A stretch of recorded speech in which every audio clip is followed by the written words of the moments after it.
WandaVision Season 1. This is my full spoiler review. There's a review up on my blogs. There's barely any spoilers on there. That's on soundingbettermyhead.com. You can check that out there. I ended up going pretty high with this one. I went with a 4 out of 5. I think there's some people that aren't really going to get into it. You know, I had a lot of fun watching it, a lot of fun trying to figure out the mysteries. I think, like everybody, there's a lot of disappointment because we were all expecting a lot of potentially cool stuff to happen, and it didn't. But a lot of that's not the fault of the show. You know, they told the story they set out to tell. It was just on us, you know, hoping for more. The biggest problem with this show is that it's a question everybody's going to ask while they're watching it. Why is it a sitcom? And the best answer would be that the story they're telling requires these sitcoms to tell the story. The kind of worst answer would be that somebody thought it'd be a good idea to do a show that looked like old sitcoms, and then they wrote a story around that, and it feels more like that's what they did. I didn't feel like the sitcom gimmick was justified by the time I was done with this. They had a good reason why it was sitcoms, but it still felt like someone found a good reason to use these sitcoms. As far as the way they did it, they did a really good job. You know, I think the biggest problem is that it's a really slow build. You know, the first pretty much 3 episodes are basically just a sitcom starring Wanda Maximoff and the Vision from the Avengers, and that's it. The plot is the plot of a generic sitcom from, you know, those kind of eras. You know, the dinner mix-up with the boss and his wife, the, you know, talent show for the town, you know, Wanda's pregnancy. I mean, it's kind of stuff you would have seen on sitcoms. There's no, obviously in the background, if you're looking for it, you see the clues where this is all going. If you know Agnes is someone that you should be suspicious of, you know to watch her carefully. But I've seen a lot of people that didn't know what they were getting into, and they were just completely confused. And they just assumed it was some kind of weird self-contained side project from Marvel. I think they could have cut off at least 1 episode from the first three. I mean, I enjoyed the Dick Van Dyke homage. I enjoyed the Bewitched. I enjoyed the Brady Bunch, but it just took too long to get to the point. There just wasn't enough to move the story along to get the maximum benefit from the show. Once you get to episode 4, you know, they finally take a step to the real world, and that's when the story really starts to move. And somebody else pointed out, because of the way it's structured, it's really hard to get too invested emotionally in Wanda or Vision. They're basically sitcom characters. It's, you know, when you get Monica and you see her story, you see what she's going through in the real world, you really want to see what happens to her next. And then, you know, then they do bring in other characters from outside. You get Darcy and Jimmy Woo. That's really cool that they feel like these characters have moved forward in their lives and gotten better at what they do since we last saw them. So that was a nice touch. They're still played a little bit for comedy relief, but probably not as much as they were in their previous appearances. And then basically the show switches after that to half of the show takes place in a new sitcom era, the other half takes place in the real world. You get 3 episodes of that, but like 3 episodes of that, but every time they do a sitcom, it's falling apart more and more and more, and you know, the audience is seeing the holes in it, and Vision is seeing the holes in it. Wanda's doing her best to try to patch these holes up. So it's a little bit more interesting at this point. And then, you know, the final 2 episodes get back to all sitcom stuff's done, and then you finish with your big, typical Marvel, you know, battle royale of people blasting each other with superpowers. Like I said, I briefly touched on some of the characters here. You know, almost all of them have appeared previously in Marvel films. The newest character is Agnes, aka Agatha Harkness. You know, the worst kept secret in this entire project. From the very first trailer, fans already picked out from the subtitles that her name was Agnes, and then they automatically made the connection to Agnes Harkness. Then you get the most controversial character. He's just like the mandolin in Iron Man 3 level, maybe even worse as far as ticking off the fans. I think a lot of us are really hoping to see the Quicksilver that we got in Age of Ultron. It looked like for a second we were going to get him, and then they flipped the script, and it appears to be Quicksilver from the X-Men films, which was pretty awesome. It looks like you're going to somehow tie in those X-Men movies that we already got to this Marvel universe. And as it goes on, it looks more and more like they're fucking with us, basically. You know, it's in the end, it's what happened. If he was Evan Peters' Quicksilver to mess with Wanda, that would make sense. But since Wanda has no clue about this X-Men universe, the only person that's messing with is the fans, and it was such a blatant kind of F you, haha to the fans. I mean, I understand what they're trying to do. They thought it'd be funny that since sitcoms have been known to swap out one actor for another and act like nothing happened, that would be a good concept, which is fine. But the fact that they used Evan Peters was, really messing with the audience in a bad way. Technically not a new character, but we got a lot of Monica Rambeau. We saw her briefly, not briefly, but we saw her in Captain Marvel, but she was a little girl. Now here she's an adult. Seeing what happened to her since the 1990s. You get a little backstory, not a lot. And obviously, like everyone had hoped, she did get her powers in this season. They're a little poorly defined, but it's fine. It kind of leaves something to go forward with. She didn't declare herself to be full-time or anything crazy. They definitely used movie-level budget for this show, so most of the special effects are top-notch quality, like you would see in a film. Everything looks amazing. I think the only real complaint is the season finales is so much people flying, and you got the two Visions going at it. It just looked, I don't know, you could just look wonky. You could see the CGI. I mean, it looked almost like everything was CGI. Even when Vision was just floating, instead of maybe having them on some wires, it looked like it was just a CGI character. And it kind of took me out of it for a lot of the battles in the end. But the set designs look fantastic. The costumes look fantastic, especially recreating all these different eras of television. When they did the first couple episodes, they mostly used special effects they would use back then, and things are on ropes, moving stuff, kind of behind a wall, like there was very little CGI for any of the old school effects. They used the old school style cameras and lighting. They had a studio audience for the first episode, and then most of the sitcom stuff they had the laugh track, intros to different shows inspired by the eras they were from, theme songs, just things that they put so much work into it. It's just a little disappointing that it just really didn't get justified. Why? At least like Agents of S.H.I.E.L.D. actually did something similar where they went to different time periods and they changed the show a little bit and they did different title cards, but at least that was time travel, so that was kind of reflecting the era that they were in, and it was important to the story they were telling. That's probably really all I got. I mean, I didn't have a ton of spoilers I wanted to go talk about.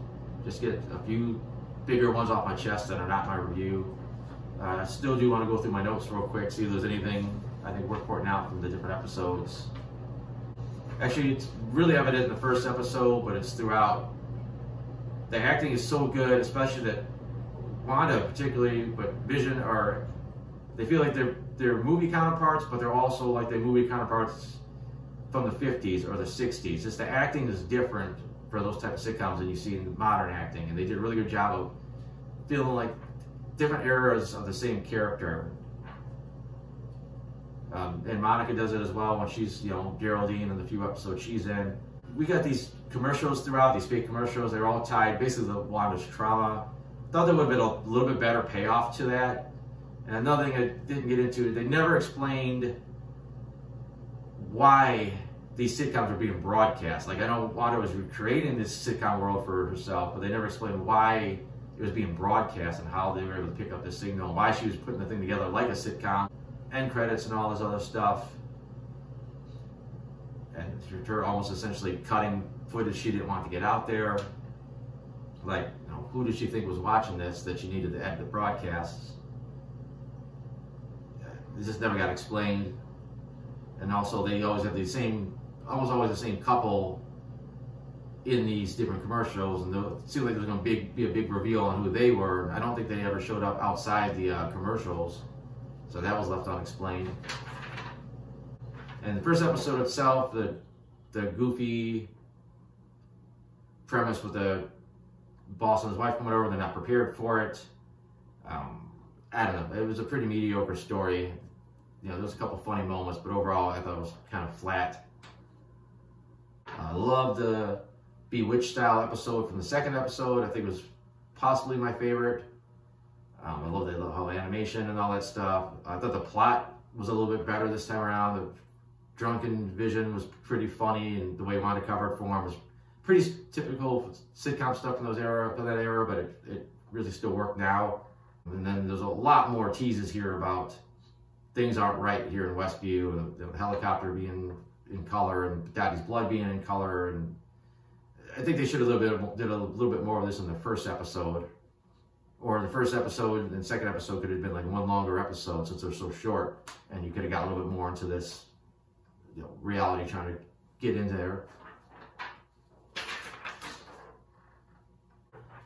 Third episode, I was actually a little disappointed with the Brady Bunch intro. I thought it could have been, I don't know, just I found it a little lacking, but definitely I grew up on the Brady Bunch, so a lot of these sets and just the way it was shot, just, you know, definitely a lot of nostalgia watching this episode. Story's okay, just Wanda shoots through her pregnancy, has the kids.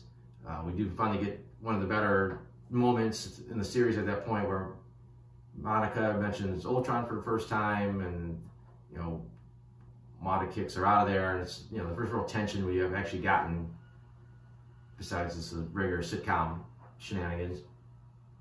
Fourth episode, like I said, it's the real world. It was really cool seeing everybody coming back from the blip or the snap, you know, just all the chaos that it would have caused. You know, we got a little quick glimpse of that in Spider-Man Far From Home, but it was played for comedy. Here it was played, you know, serious. They set up a lot of stuff here that actually paid off later on in the storyline. A lot of the sword stuff that I really didn't catch initially until more people started pointing it out. So I think a lot of stuff here actually had a better payoff than some of the sitcom stuff. One of my favorite little touches in the entire series, when we first see Jimmy Woo again, he uses sleight of hand and makes his ID pop out, which if you watched Ant-Man and the Wasp, he was impressed by Scott Lang's sleight of hand, and you see him trying to learn, you know, a little magic. I thought that was just a really nice character touch, and a lot of people didn't catch that. It just went right by. So I thought that was really cool. Also liked as they were trying to figure out what's going on in WandaVision, they were basically writing down a lot of the same questions that the fans were asking. So, you know, you knew that it was a good chance that your questions were going to get answered because they were asking the same questions, and they seemed to intentionally leave out some critical questions that we were asking as well, like who Agnes really is, because they didn't ID her. And the shot of Vision looking like he did after Thanos ripped the stone out of his head was pretty damn creepy, and just looked just super cool. You know, great CGI on that. Didn't expect the kids to grow up so fast. I mean, in this episode, they went from babies to 5-year-olds to 10-year-olds. I thought for a minute they was going to just keep going, at least till teenagers, but I was pretty surprised that they kept them as 10-year-olds throughout the rest of the series. Episode itself, the sitcom stuff, I really like seeing Vision heavily investigating what's going on. That's that pretty intense fight with him and Wanda at the end. I was a little surprised that Monica was already starting to show, you know, the earlier signs that she had her powers. I thought it would be something that happened a little bit later this season, so that was a little bit shocking. And you had an interesting plot point with Sword showing the footage that made it look like Wanda broke in and stole Vision's body, but, you know, it was pretty clear that he was not telling the whole truth.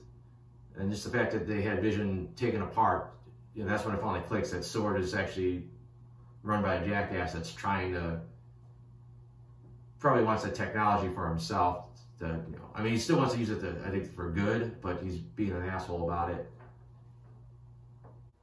Episode 6, we got the long-awaited Halloween episode, which was pretty fun. I love that everybody had a chance to wear some type of a costume that represented that looked like their comic book counterpart, just cheaply made. Even the kids got costumes, and they did the Quicksilver hair, so that was a lot of fun. Again, this is mostly Vision trying to investigate, kind of solve the mystery from his end, while the other people, our other heroes, are trying to solve it from their end. One of my favorite commercials, probably my favorite commercial they did, was this little yogurt one, or the Yo Magic, just because it looks so much like something you would see back in the 90s, flipping through this little claymation cartoon with a shark with the sunglasses on. It just seems so real, like something I was like, did I really see this commercial at some point? I was also a little surprised that they already gave the kids their powers too. I mean, they were very vague on what Billy could do, but obviously Tommy had the super speed. Again, I thought they were I thought at some point the kids would age up one more time, and then as teenagers, you would have, their powers. Episode 7, the sitcom stuff was a lot more uneven. I know they were getting to the point where it's about to fall apart finally, but there's nothing that special about it. Just Wanda having kind of a breakdown, and Vision eventually teams up with Darcy. Still some funny moments, especially when they do the cutaways to the interviews, and some clever use of that.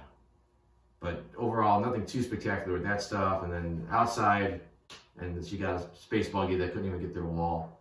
But she did get her powers, at least some version of them, so that was pretty awesome. She also wore a jumpsuit that was very similar to one of her comic book costumes.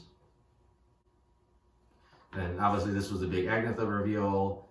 We got the Agatha All Along theme song, which is a really good song, and it also ended up being bullshit. It wasn't Agatha all along. She was definitely messing with Wanda the entire time and trying to kind of unravel her little sitcom world, but she had nothing to do with the bigger picture, which is what a lot of fans thought. I think the big thing is, in the comics, Mephisto was heavily involved in this whole storyline with the kids, because he's a Marvel version of the devil, and the kids were tied to him, tied to his soul. So a lot of people were assuming that would happen because it's such a big part of the comic, but especially later in the season, it's to introduce a devil out of nowhere in this type of show is a little too jarring, so it made sense that they kept them out. But then the fact that Agatha had nothing to do with it either, and it was all Wanda this whole time, was a little bit of a letdown. But again, it's not the story they were telling. I think that was just fans adding their twist to it. Episode 8 was technically a lot of flashbacks. We get to see a lot of Wanda's story that we hadn't seen before. We see her as a kid, where she got a love from the sitcoms. We saw the famous bomb sequence she had talked about, which was slightly different than they told it, but it worked. See that she always had powers. They seem to lean more that she was always a witch, as opposed to she was maybe a mutant. Really cool scene with the Soul Stone, or the Mind Stones, her seeing a vision of her future self. Does not explain how Quicksilver is also able to get powers, unless he had to have something special within him, unless the Soul Stone decided to hook him up because it hooked his sister up. I don't know. That was kind of a big thing that I think they intentionally left off. Really great moment with her and Viz, right after Quicksilver died in the Avengers compound. Of course, we see that she never took Vision's body, and then we finally see how everything got created. Love seeing the White Vision. It was also weird how no post-credit scenes until episode 7. We finally got a quick mid-credit, and then 8 and 9 each had something during the credits, basically. But the White Vision was cool. I don't think he looked as great in reality as he did in the comic books. It just seemed like it needed a little something. I know some parts of his costume are a little more off-white to add a little bit something to it, but I don't know. Just all white just kind of looked bland. And I said the season finale was just a big giant battle, like the one that throwing a car at Agnes, which was a callback of her throwing cars at Iron Man and Civil War. I like that she did the little nightmare thing on Agatha, which is another callback to Ultron, Age of Ultron. The Vision on Vision fight was so-so. A lot of phasing, a lot of punching. I love that it ended up being like more of a philosophical fight. Then they're fairly vague on what happened to Vision after that. I mean, he seemed to have all his memories, but then he took off to God knows where. I don't know if he still can feel emotions, but we'll see what they go with that. And then, of course, we'll just want to get the upper hand, get in her costume, which was really cool costume. And, you know, that's kind of it. They let the hex go away, which I'm kind of shocked. Seemed like they could have kept just a little bit of the hex, or at least around the house, but I guess who wants to live in just like one little spot for the rest of your lives? So that was, you know, bittersweet, but it wasn't as devastatingly sad as it could have been when you know what happens to the kids in the comics. They actually kind of held back quite a bit. Mid-credit scene number 1, something with the Skrulls tying either into Captain Marvel 2 or possibly Secret Invasion, depending probably which comes out first, maybe, I don't know. And then the final credit scene was just Wanda and her astral projecting and reading the Darkhold, and hints at something. I know she shows up next in Doctor Strange, which I wish they would have showed at the bottom or afterwards, like, you know, she'll appear next. She'll return in Doctor Strange Multiverse of Madness, but they didn't. I guess that's it. Like I said, it almost worked. In some ways, it worked for the show's advantage that it was weekly, because it gave fans a lot of times to speculate and talk about it and figure out what happened and what's going to happen. But on the other end, it kind of backfires because you got almost too much time to think about it, and you come up with these crazy theories that you're really disappointed don't come true. And if you would have did it like a binge, you wouldn't have time to spend, you know, all day going, all week thinking about what could happen. But like I said, I enjoyed the ride. I enjoyed the mystery. You know, it was a fun show. Some good acting. You know, some characters that I like. And like I said, I got more reviews up on my blog, soundarbettermyhead.com. I got my comic strips, which are coming out weekly still. A little light on the reviews lately because there's just so little out there. But yeah, thanks for watching.